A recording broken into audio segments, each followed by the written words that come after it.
is Dr. Francis Leo Antonio Marcos. He has been awarded Most Inspiring Filipino Philanthropist, the Pandemic Hero during the pandemic. He received his PhD in Humanities major in Social Services and Community Development.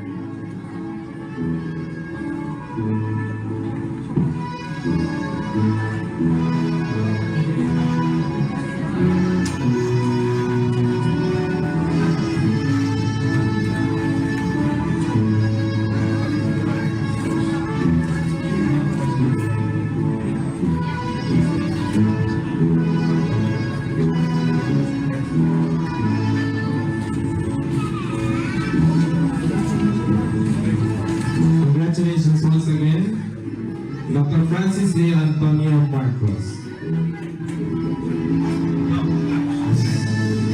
Our next awardee is Dr. Mel.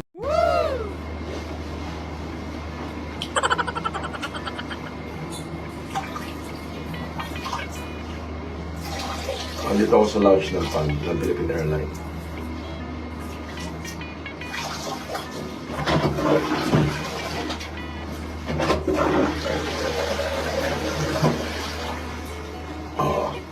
Nag-CR ako. Lahat na lang sorry. Pati pag-CR ko, sinabi ko na. Sari-saring kwento Pati pag-CR ko, sinabi ko na. Ay, may tagapagpag, huwag ka mag-alala. Okay. Arlene, at saka si Josie Ebora, Bueno, Ronnie Cruz, Greggy, Umayam, Dispatching. Ay, ganun talaga. Ay, lalabas na ako. Flight ko na. Hinihintay ako ni Jackers sa labas.